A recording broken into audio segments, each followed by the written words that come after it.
Kalau kalian berpikir Corona itu lagi viral, ya memang lagi viral dan ya memang agak mengerikan efeknya ya. Tapi ada yang lebih viral lagi nih dibanding Corona, yaitu ada Toyota Corolla. Karena apa? Penjualannya ini sampai jutaan dan membuatnya menjadi penjualan mobil, line up mobil dengan penjualan terbaik di seluruh dunia. Dalam 1 bulan dan 1 tahun aja dia bisa mencapai jutaan. Luar biasa. Memang sih Corolla punya banyak versi. Ada Corolla Auris, Corolla Altis, dan juga ada beberapa Corolla hatchback misalnya yang sayang sekali tidak masuk di Indonesia. Ya, di tahun 2019 lalu Corolla Altis generasi keempat yang masuk Indonesia selalu adalah Corolla Altis, karena sejak tahun 2001 Corolla sudah selalu menjadi sebuah sedan. Mulai dari Corolla Altis yang generasi pertama ya, yang seperti ini. Lalu ada Corolla Altis generasi kedua, Corolla Altis generasi ketiga, dan yang Corolla ketiga yang kemarin, dan generasi keempat ini. Bisa dibilang Corolla Altis ini memang sudah sampai titik tahap di mana mereka sudah punya marketnya sendiri. Kalau kita bisa lihat, Corolla Altis itu sudah menjadi pasarnya para mobil-mobil petinggi perusahaan. Ya, rata-rata kalau kalian lihat di petinggi-petinggi bank, petinggi-petinggi perusahaan, rata-rata pasti menggunakan Corolla Altis. Ya, memang yang lebih tingginya lagi sudah sampai direktur, sudah menggunakan kakaknya, si Camry. Tapi memang kalau sebatas pemimpin cabang, petinggi-petinggi lah, pasti at least menggunakan Toyota Corolla Altis. Tapi tahu nggak sih kenapa sih mereka mengincar pasar itu? Dan kenapa pasar itu yang sangat menggemari Toyota Corolla Altis? Ayo kita bahas.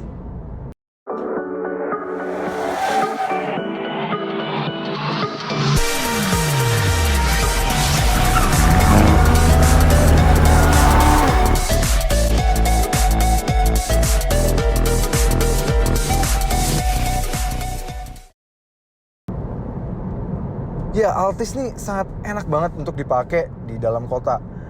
Ini misalnya contoh ini udah mulai agak rapet ininya. Dia punya sensor di depan, kanan, kiri. Itu dia punya cornering sensor dan langsung memberitahu seberapa dekat mobil di depan kita. Dan kita bisa mengira-ngira, jadi oh ini jangan sampai kena, dan sudah ada bunyi sensornya juga. 1, sensor itu. 2, dia juga sudah punya blind spot monitoring. Itu sangat baik banget dan sangat membantu banget kalaupun ada mobil yang tidak terlihat dari belakang. Itu sangat membantu banget, bagus banget. Dan juga dia sudah punya head up display seperti yang gue udah bilang. Justru malah di Camry V malah nggak ada. Ini malah justru ada, justru enak banget. Ini enak banget. Ya, untuk akselerasi memang dia bukan yang spesial, biasa aja. Dia di 12,1 detik. Itu karena dia menggunakan mesin 1800 cc yang dari generasi sebelumnya.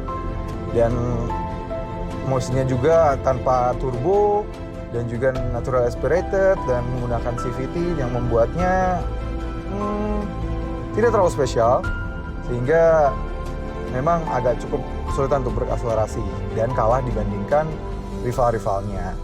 Tapi ada tapinya. Memang Toyota tahu betul dengan penggunaan mesin ini dan di-retune supaya lebih efisien, dikejar untuk lebih efisien. Tetapi mobil ini sehingga memiliki sesuatu tingkat positif yang lebih baik. Toyota dengan Corolla Altis dia mengincar pasar yang sudah segmented seperti yang gue bilang di awal, sehingga dia mengincar kenyamanan dan juga efisiensi. Nah, mobil ini efisiensinya juga sangat baik sekali, karena di dalam kota dia bisa 13,9 km per liter untuk mobil 1800 cc atau kelas 500 juta. Ini sangat baik ya. Dan juga untuk efisiensi luar kotanya dia bisa mencapai 19,5 km per liter. Sangat baik. Padahal dia belum yang tipe hybrid. Bayangkan yang untuk tipe hybrid bisa lebih irit lagi. Nah, untuk kenyamanan, secara handling dia TNGA-nya wah. Jujur, ini kalau untuk secara urutan handling di 3 pemain di kelas ini, dia nomor 2. Dia hanya kalah dibandingkan Mazda 3 yang memang sangat mengincar handling yang dengan sasis yang sangat rigid, Skyactiv. Tapi dia tidak kalah terlalu jauh dengan chassis yang baru bernama TNGA, Toyota New Global Architecture. Berbelok seperti ini, berbelok tajam seperti ini, itu dia ngikut, setirnya pun precisely banget, bener-bener yang tuh connected banget ke jalan. Bener-bener terasa ini adalah mobil yang sangat fun. Handlingnya sangat baik sekali, hampir yang terbaik di kelasnya. Nah, tapi dengan handling yang sangat baik itu, dengan chassis yang sangat rigid, mostly mobil dengan spesifikasi seperti itu dan tune seperti itu pastinya akan punya bandingan suspensi sangat keras. No, jangan khawatir dulu. Dengan Corolla Altis ini, dia sangat empuk sekali, nyaman sekali. Bahkan kemarin gue ngetes ke beberapa orang awam tentang otomotif, gue tanya, hah serius ini Altis dan harganya jauh di bawah Mercy? Dia bahkan kemarin orang itu pun gue ajak menggunakan Mercy, dia merasa jauh lebih nyaman naik Altis ini. Suspensinya jauh lebih empuk, jauh lebih nyaman, nggak mantul-mantul. Justru Mercy zaman sekarang jauh terasa lebih keras. Ini di Corolla Altis ini terasa lebih empuk, enak sekali. Dan oke, memang tenaga yang seperti gue bilang, akselerasi tidak yang brilian sekali, enggak, biasa aja. Tapi dia tuh punya karakter mesin yang smooth sekali. Ini kayak kita jalan ya dari diam terus di dalam perdolan kota seperti ini, itu tuh geleser aja gitu. Maksudnya memang nggak, kalau kita bejek ya ngeden banget yang kurang memang. Ya bisa gua akuin memang agak kurang. Tapi kalau kita jalan halus dengan kaki gas yang standar gitu, itu bisa kayak halus sekali. Keren banget. Ini benar-benar well built banget Toyota. Toyota tahu pasar apa yang dia tuju dan tahu kebutuhan pasar itu apa, dan tahu juga rival-rivalnya mengincar bagian apa, dan dia membuat karakter yang berbeda dibandingkan rival-rivalnya, sehingga dia punya karakter yang lebih unik dan berbeda dibanding rivalnya. Nice job Toyota. Ya, kita akan cari tahu gimana sih caranya Toyota bisa membuat sebuah Toyota Corolla bisa menjadi mobil paling laris di seluruh dunia. Gimana ceritanya? Bahkan dia seluruh all time dari 1966, dia sudah menjadi line up mobil paling laris di seluruh dunia. Nomor 1 dia adalah Toyota Corolla, di kedua ada VW Beetle yang sudah meninggalkan kita ya. Oke, kita bahas di sini. Pertama adalah Toyota di setiap negara dia merombak Corolla menjadi mobil yang bisa adaptif dibanding ke pasarnya. Misalnya di Indonesia, di Asia Tenggara, dan juga di Australia, dia menjadi sebuah Toyota Corolla Altis, mobil yang punya kenyamanan, sedan, berbentuk sedan, dan juga mengincar kenyamanan.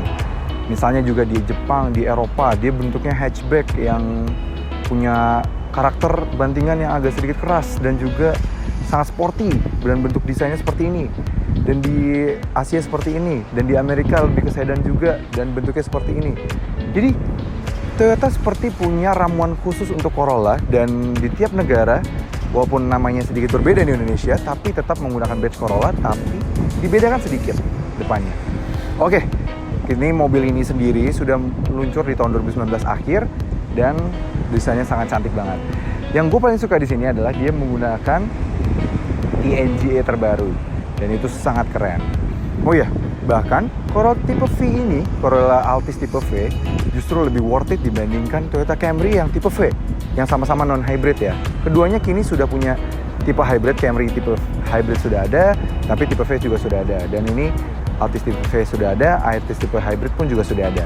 Dan yang tipe hybridnya si Corolla Altis itu sangat worth it. Harganya tidak terlalu berjauh dengan yang tipe bensin. Sedangkan kalau Camry kan sangat jauh ya, bisa sampai hampir 200 juta lebih. Nah, jadi apakah ini tipe yang lebih worth it? Kalau dibandingkan tipe Camry yang V, ini sangat worth it. Oke, gue akan kasih tahu ke kalian 5 hal yang lebih baik dibanding Camry V. Yuk. Oke, dari samping siluet Corolla Altis yang sudah ada dari generasi sebelumnya masih sedikit terlihat banget ya. Nih mulai dari sininya agak landai, di sini sedikit agak mengotak. Dan jelas itu masih menunjukkan siluet samping dari Corolla Altis. Dan yang mirip dari Corolla Altis generasi sebelumnya, yaitu adalah velgnya. Velgnya nih, ya memang ditambahin sedikit jari-jarinya ya, tapi desainnya sangat persis banget dengan Corolla Altis yang generasi ketiga. Kalau Altis ya, atau bisa dibilang Corolla generasi ke-11 yang kemarin. Tapi yang sebelum facelift berubah sedikit. Habis itu pas begitu all new, velgnya tipe tertingginya balik lagi mirip seperti ini. Tapi nggak apa-apa, ini bannya juga cukup baik ya. Tapi bannya agak sedikit menurun. Dia menggunakan ban Dunlop biasa, bukan ban yang pilot sport seperti yang Altis generasi sebelumnya. Dan menggunakan konfigurasi ring 17 inci. Dia sudah bagus, sudah pakai dual cakram untuk depan dan belakang. Nah, yang mau gue tekenin di sini adalah kenapa ya dari tipe Camry yang V dan juga Altis yang V, akses keyless tidak ada di beberapa pintu, hanya ada satu pintu aja di sebelah kanan sana. Di sini tidak ada akses keyless sama sekali ya. Memang di sana juga tidak ada, tapi dia ada guratan gitu. Jadi kita tidak bisa membuka keyless dari sisi penumpang sini, nggak ada. Dari belakang apalagi. Jadi cuma dari sisi driver aja. Mungkin karena Toyota untuk di Indonesia, Altis tipe V dan Camry tipe V rata-rata penggunanya akan menggunakan jasa supir. Mungkin. Namun, bila harus mengendarai sendiri, Corolla Altis juga sudah punya satu fitur yang cukup membantu, yaitu blind spot monitoring. Untuk di samping, penggunaan aksen chrome yang pas justru membuatnya menjadi enak untuk dilihat dan cukup mewah. Nah, bagaimana bagian belakangnya? Mari kita lihat.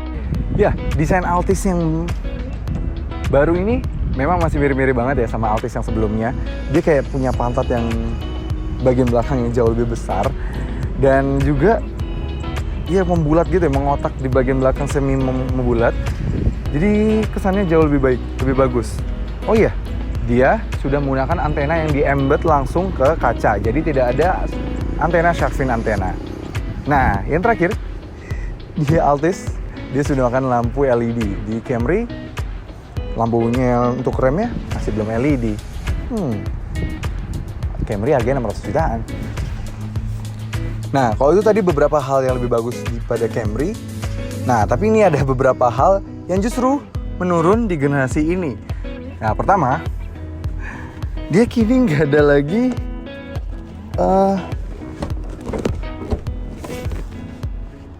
sudut recline. Sayang sekali ya, di Camry ada, dulu di Altis yang sebelumnya bisa recline sekali. Kini kok udah nggak bisa justru ya. Sangat disayangkan. Lalu, dia nggak ada sama sekali travel socket ataupun akomodasi apapun di sini. Sama generasi sebelumnya, plafon oke. Dari mulai spion ke bawah, semuanya keren, sampai kursinya juga bagus, sudah leather. Tapi atasnya seperti kayak nggak diganti, mirip banget. Masih pakai lampu yang lama, masih pakai sun visor lama. Walaupun sun visornya bagus, sudah ada lampu, tapi plafonnya seperti tidak berganti dari generasi sebelumnya. Ya, tapi yang lebih baik dari rival-rivalnya adalah shade bagian belakang ini, yang tidak dimiliki oleh rival-rivalnya. Meski masih manual ya. Ya, tapi overall di belakang sini nyaman banget. Dia legroomnya sendiri, ini kursi pengemudi gua. Jelas luas banget ya, sangat luas. Lega banget, ini bisa sampai 15 jari, luas, lega banget. Dan kita masih bisa stretch ke bawah gitu. Dan memang dia nggak bisa recline lagi, tapi sudut kursinya sudah cukup sangat baik. Dan kursinya sangat empuk dan memeluk gitu, kayak dibikin kontur yang sedikit memeluk. Dan bahkan, even yang di tengah sini walaupun dia ada armrest, memang dia lebih keras di badan kanan dan kiri. Tapi ini untuk ukuran bagian tengah, dia masih sangat cukup nyaman. Dan even gue yang di tengah, headroom gue masih sangat baik. Nice. Oke, di tengah dia juga sudah ada armrest yang bagus, yang sudah ada cup holdernya 2 di sini. Bagus banget. Dan leathernya pun sangat nyaman di sini. Meski cukup nyaman di belakang, bagasi Corolla Altis ini tetap cukup besar. Dia memiliki kapasitas 480 liter dan itu bisa membuatnya menampung 2 koper sedang dan 1 koper besar. Masih kurang? Kursi baris tengahnya bisa dilipat 40-60 sehingga bisa memuat barang lebih banyak lagi. Nah, lanjut ke depannya. Nah, sebelum lanjut ke depannya, kita bahas di bagian depan. Jangan lupa like video ini, subscribe ke CVT Indonesia, dan nyalakan lonceng notifikasi. Oke? Udah di like, udah di subscribe. Nah, dan juga jangan lupa main-main ke Instagram kita. Follow Instagram kita di @cvt.indonesia. Oke? Udah di follow juga? Nah, kita lanjut. Nah, di depan sini pengaturannya sudah elektrik ya. Sudah enak banget, sudah elektrik. Juga pengaturan sininya juga sudah tilt dan teleskopik. Setirnya persis sekali dengan yang Camry. Dan seperti gue udah jelasin juga tadi, di beberapa hal yang gue suka, dia sudah pakai layar. Dan layarnya juga cukup intuitif ya. Keren banget, dan kalau dinyalakan tuh juga ada lambang Corolla-nya, keren banget. Bukan Corona, oke, ingat. Dan juga, nih, dia sudah pakai desain spion yang nanokromatiknya tapi jauh lebih baru. Dan almost frameless gitu, kayak ala-ala Audi gitu ya. Bagus, desainnya jauh lebih bagus dibandingkan Camry punya. Dan juga ya kita layout di dashboardnya itu seperti lampu belakangnya dari si Altis. Gue melihat ada karakter yang mirip antara desain dashboardnya dan juga desain dari keseluruhan si Altis tipe V ini. Bagus banget. Toyota memikirkan sampai sedetail itu. Oke, untuk materialnya sendiri bagus banget. Di sini soft touch, di sini soft touch, di sini soft touch dengan jahitan asli. Ini bagus banget, Toyota bener-bener bagus banget. Dan dia sudah punya head-up display. Nice. Head-up display-nya juga bisa menampilkan beberapa informasi seperti cruise control dan juga sensor mobil untuk cornering sensor kalau di depannya mobil sudah mendekati mobil di depannya. Nice banget. Lalu, head unit ya. Head unitnya dia masih bisa menggunakan CD.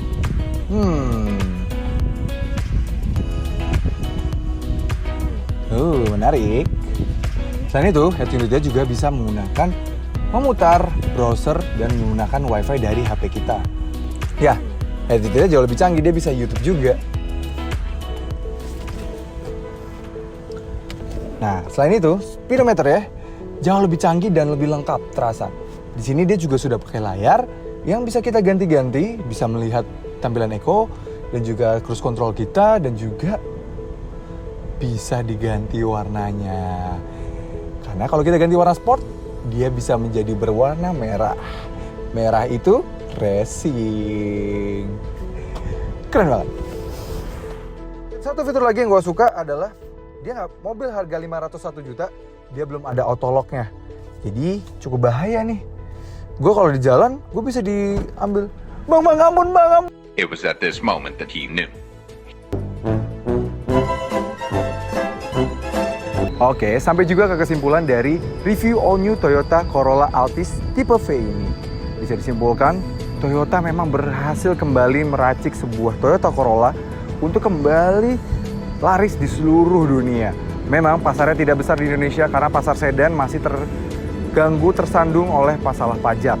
Mungkin nanti di 2021 setelah pajak emisi sudah berlaku secara efisien, mobil ini bisa kembali menjadi laris lagi, menjadi legenda lagi di Indonesia. Karena Corolla terdahulu selalu menjadi legenda dan banyak kolektor-kolektor mobil klasik masih memiliki Corolla hingga saat ini.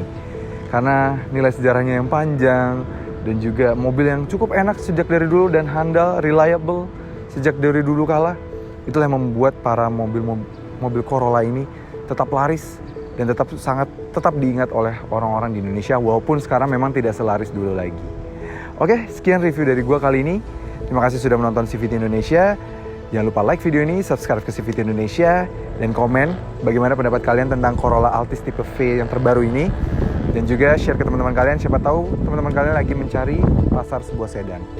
Tapi, saran dari kami, dengan harga Camry Hybrid yang sangat jauh dan Camry tipe V yang sangat jauh, tapi kalau di tipe Altis ini V dan Hybrid tidak terlalu jauh, kami menyarankan untuk langsung saja ambil yang Altis tipe Hybrid. Karena jauh lebih irit, teknologinya jauh lebih banyak, sudah menggunakan Toyota Safety Sense yang bahkan tidak ada di Camry tipe Hybrid. Oke, terima kasih sudah menonton. Sampai ketemu di review berikutnya.